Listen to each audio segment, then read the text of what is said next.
চিচিঙ্গা হয়তো এই সবজিটি বিভিন্ন জায়গায় বিভিন্ন নামে ডাকা হয়।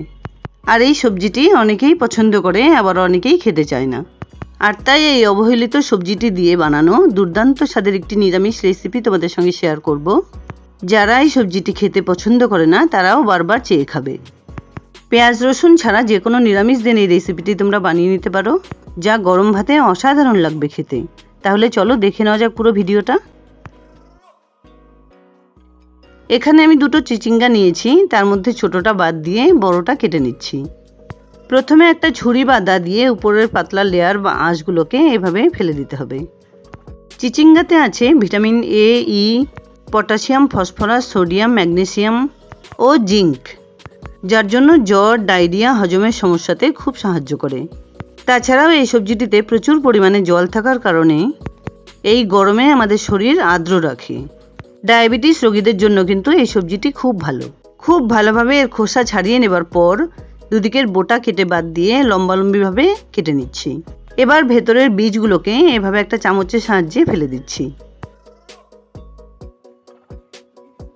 এবার দুটো পার্ট এভাবে চেপে ধরে খুব ঝিরিঝিরি করে এটাকে কেটে নেব। তোমরা কিন্তু দা দিয়েও খুব সহজেই কেটে নিতে পারো।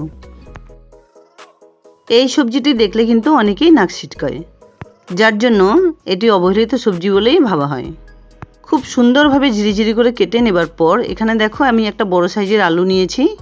আলুটার খোসা ছাড়ানোর আগে আমি বেশ ভালোভাবে ধুয়ে নিয়েছি।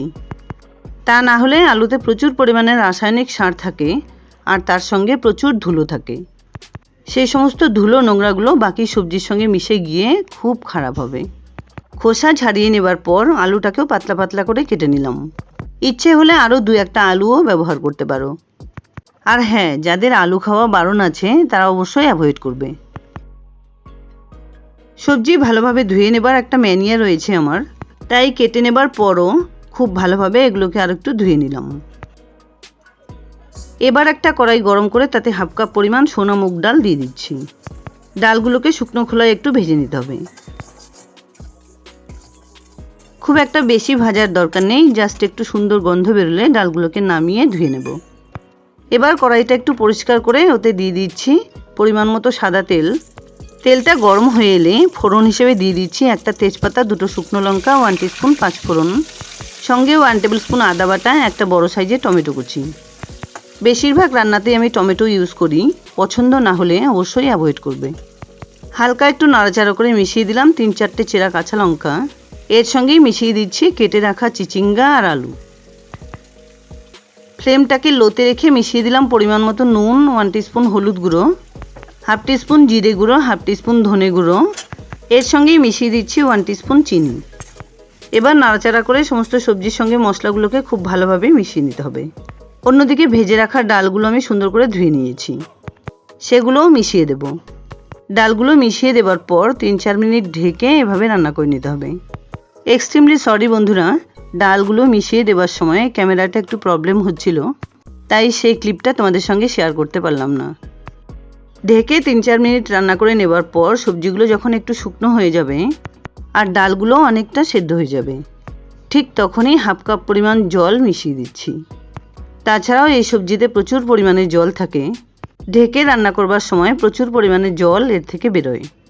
3-4 বার ঢেকে খুলে এভাবে রান্না করে নেবার পর খুব ভালোভাবে নাড়াচাড়া করে সবজিগুলোকে এভাবে একটু থেতলে নিতে হবে। ডালগুলো কিন্তু একদম সেদ্ধ হয়ে সবজির সঙ্গে মিশে যাওয়ার দরকার নেই, খুব সুন্দর নরম হয়ে যাবে অথচ সবজির সঙ্গে মিশে যাবে। ঠিক সেভাবেই এই রান্নাটা করে নিতে হবে। নামানোর আগে মিশিয়ে দিলাম কিছুটা পরিমাণ ধনেপাতা কুচি। খুব ভালোভাবে ধনেপাতাটা সবজির সঙ্গে এভাবে মিশিয়ে নিতে হবে। নামানোর আগে আগে ধনেপাতা মিশিয়ে দিলে গন্ধটা কিন্তু অনেকটা সময় পর্যন্ত থাকে। যাই হোক, রান্নাটা কিন্তু আমার এখানে হয়ে গেছে। এবার এটাকে একটা বাটিতে নামিয়ে নিচ্ছি। চাইলে কিন্তু তোমরা কিছুটা পরিমাণ নারকেল কোড়াও দিতে পারো। এর আগেও আমি তোমাদের সঙ্গে নিরামিষ, আমিষ বা অনেক ধরনের অ্যাট্রাকটিভ রেসিপি শেয়ার করেছিলাম। তার মধ্যে কোন রেসিপিগুলো সবথেকে বেশি ভালো লেগেছে প্লিজ কমেন্টসে জানাতে ভুলো না। আর তোমরা আমার এই চ্যানেলে ঠিক কোন ধরনের রেসিপি দেখতে চাও প্লিজ কমেন্টসে জানিও। যাই হোক, চিচিঙ্গার দুর্দান্ত স্বাদের নিরামিষ রেসিপি আমার রেডি অ্যান্ড সার্ভড।